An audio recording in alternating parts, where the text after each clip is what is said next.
Mana dalil tertulis di dalam Alkitab Yesus beragama Kristen? Ya. Kalau ada tertulis dalam kitab mereka Yesus beragama Kristen, saya akan berikan BMW Plus uang 10 juta. Insya Allah nggak akan diketemukan. Kenapa? Karena Yesus seumur hidup tidak pernah beragama Kristen. Ya, karena agama Kristen itu muncul jauh setelah Yesus mati, baru ada agama Kristen. Yang menamakan Kristen itu Paulus dan Barnabas di salah satu kota kecil namanya Antioquia. Ya, Yesus tidak pernah tahu agamanya disebut Kristen. Makanya kita kalau membaca Quran tidak pernah kita jumpai ada satu kata Kristen. Ada Nasoro. Kenapa Nasoro? Karena Yesus berasal dari satu kota kecil namanya Nazaret. Pengikut Nabi Isa disebut orang Nasoro. Kita aja orang Indonesia bilang Nasrani. Pertanyaan yang kedua, setiap minggu mereka masuk gereja. Pertanyaannya, adakah dalil tertulis dalam Alkitab perintah Allah maupun Yesus masuk gereja hari Minggu? Kalau ada, silakan, boleh pilih BMW merek terbaru juga nggak apa-apa, plus uang 10 juta. Insya Allah tidak akan diketemukan. Kenapa? Karena seumur hidup Yesus itu mengkuduskan hari Sabat. Sabat itu hanya Sabtu, ya, bukan harinya. Ada nggak tertulis kata Yesus, "Aku ini Allah, maka sembahlah aku saja"? Hampir semua umat Kristen menyembah Yesus sebagai Tuhan atau Allah. Apakah tertulis perintah Yesus, "Aku ini Allah, sembahlah aku saja"? Insya Allah nggak ada. Yang ada justru Yesus menyuruh menyembah hanya kepada Allah. Ya, di Matius 4 ayat 10, iblis pun Yesus menyuruh menyembah hanya kepada Allah. Di Quran pun, ya, Nabi Isa berkata, ya, ada ucapan Nabi Isa yang diabadikan oleh Allah dalam Al-Quran. Apa kata Nabi Isa? "Innallaha wa rabbi wa rabbukum fa'buduhu hadza siratum mustaqim." Sesungguhnya Allah dialah Tuhanku dan Tuhanmu, maka sembahlah Dia. Inilah jalan yang. Lagi ada pertanyaan lain. Mana dalil tertulis di dalam Injil Yesus lahir tanggal 25 Desember dan perintah mereka Natal? Ya, kalau ada tertulis dalam Injil Yesus lahir tanggal 25 Desember dan perintah mereka Natal, ya silakan, satu BMW plus uang 10 juta. Ada lagi yang lebih menarik. Ada satu pertanyaan saya yang sangat menggelitik. Kalau ada orang Kristen hafal satu lembar ayat Alkitab, satu lembar, ya, asal syaratnya cuma satu pas, titik, koma. Kalau ada orang Kristen hafal satu lembar ayat Bible pas, titik, koma, boleh, silakan ambil BMW plus uang 10 juta. Assalamualaikum warahmatullahi wabarakatuh. Mustahil Kristen menjawab, buku karya Ustadz Insan Mokuginta. Ini sudah lama sekali disiapkan oleh Pak Insan hadiahnya. Barang saya bisa menjawab, diberi BMW. Ini BMW-nya. BMW ini kita di garasi Pak Insan. Mobilnya nih sampai berdebu. Mobilnya disiapkan oleh beliau dan sampai beliau wafat, Masya Allah, tidak ada yang bisa menjawab kebenaran dari Al-Quran. Semoga menjadi amal ibadah Pak Insan, ilmunya bisa bermanfaat dan kita manfaatkan semua.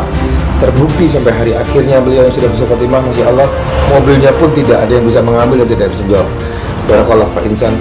Ayo semangat, girah, izah marwah, kita teruskan perjuangan beliau. Allahu Akbar.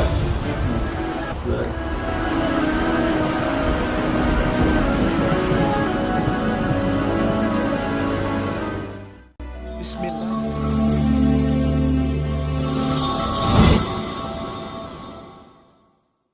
Syari'atu Rabbina nurun, syari'atu Rabbina nurun, syari'atu Rabbina nurun, syari'atu Rabbina nurun, syari'atu Rabbina nurun, syari'atu Rabbina nurun, syari'atu Rabbina nurun, syari'atu Rabbina nurun,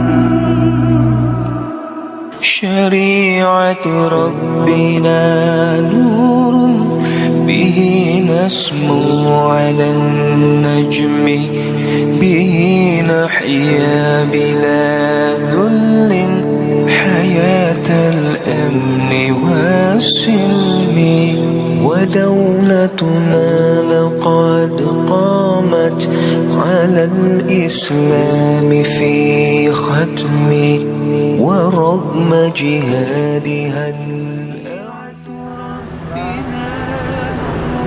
Baik, bismillahirrahmanirrahim. Assalamualaikum warahmatullahi wabarakatuh. Pemirsa sekalian, ini adalah mobil BMW milik Ustadz Insan Mokoginta yang legendaris dan nilai historinya tinggi karena hingga saat ini mobil BMW ini masih mentereng.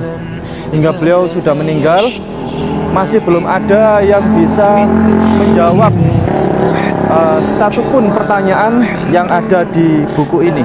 Mustahil Kristen bisa menjawab. Jadi tantangannya dulu kan begini, Ustadz Insan memberikan tantangan, barang siapa yang bisa menjawab salah satu saja dari pertanyaan yang ada di buku BMW ini, maka bisa membawa pulang mobil BMW ini plus Pertamax full tank dan diantarkan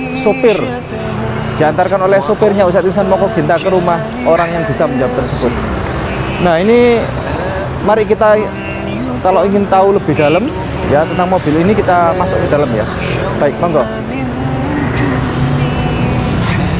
Kita naik mobil. Monggo Ustadz. Baik, alhamdulillah kita sudah ada di dalam mobil BMW milik Ustadz Insan Mokoginta ini.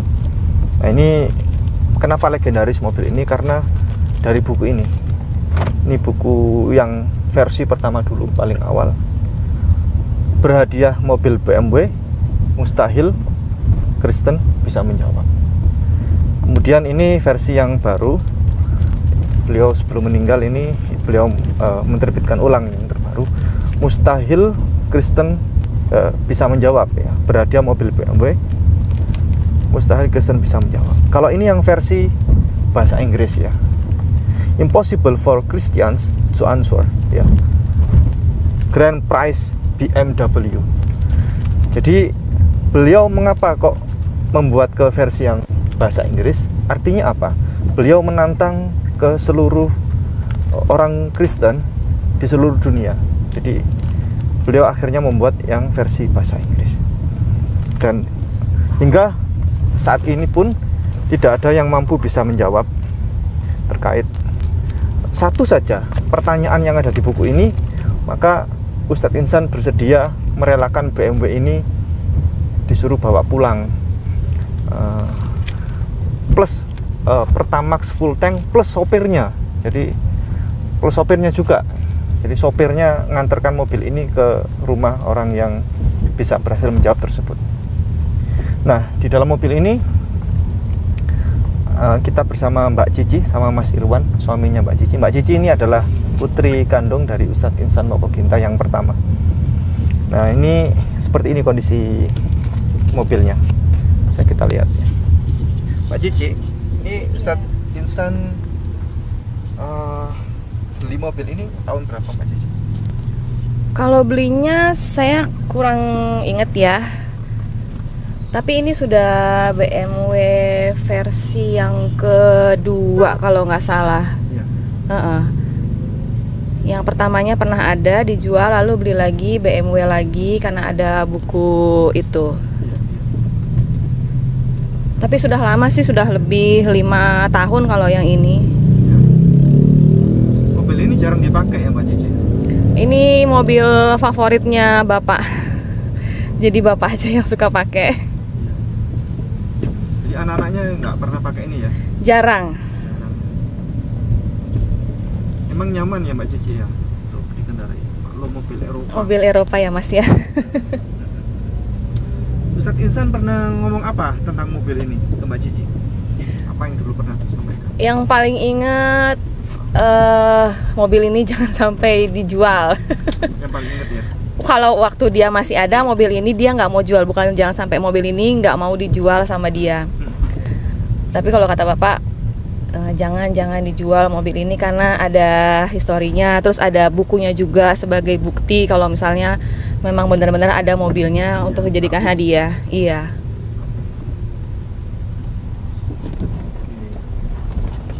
Ini kemarin saya jumpai waktu Insan Mokoginta meninggal, di garasi mobil ini sempat berdebu, Mbak. Berdebu, jadi lama nggak dipakai ya, jarang dipakai Mbak Cici. Iya, karena kita juga emang jarang keluar orangnya, jadi mobilnya jarang, paling hanya dipanasin aja.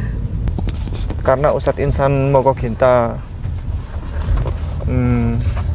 pernah berpesan bahwa mobil ini nggak boleh dijual ya, maka mobil ini tidak akan dijual ya, tapi akan dilelang kepada masyarakat umat Islam, kaum muhsinin, untuk pembangunan masjid dan rumah singgah mu'alaf, tepatnya di Kota Malang, Jawa Timur. Jadi mobil ini sekali lagi tidak dijual, tapi akan dilelang untuk dananya nanti untuk penggunaan pembangunan masjid dan rumah singgah mu'alaf di Kota Malang, Jawa Timur. Jadi ini sekalian mobil ini tidak berpindah tangan kepada orang lain dengan begitu saja, tapi mobil ini bermanfaat dan berubah fungsinya menjadi wakaf keumatan, jadi wakaf berupa masjid dan rumah singgah untuk mu'alaf, begitu. Gitu Mbak Cici? Iya, betul Mas.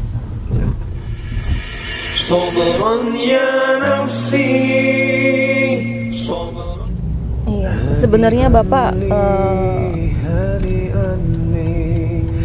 udah lelah ya Mas ya, usia juga. Tapi semangatnya masih banyak, masih ada. Masih banyak PR sebenarnya. Permasalahan juga semakin bermunculan. Apalagi yang terakhir yang sama Prince ya. Itu belum selesai juga ya. Itu yang kemarin masih semangat banget. Iya, beliau masih terus mengeraskan untuk melawan Kristen. Iya. Waktu musim pandemi kan ceramahnya berkurang. Tapi Bapak bilang mungkin ini hikmahnya. Jadi bisa banyak menulis, bisa banyak membuat tulisan atau bikin video buat melawan Prince itu ya Mas. Bahkan terakhir saya masih kirim email ya ke Ayah Sofia. Terakhir WA saya juga sama Bapak. Saya bilang, Pak udah selesai emailnya, udah saya kirim tanggal 17 Agustus. Iya. Ya waktu itu saya minta tolong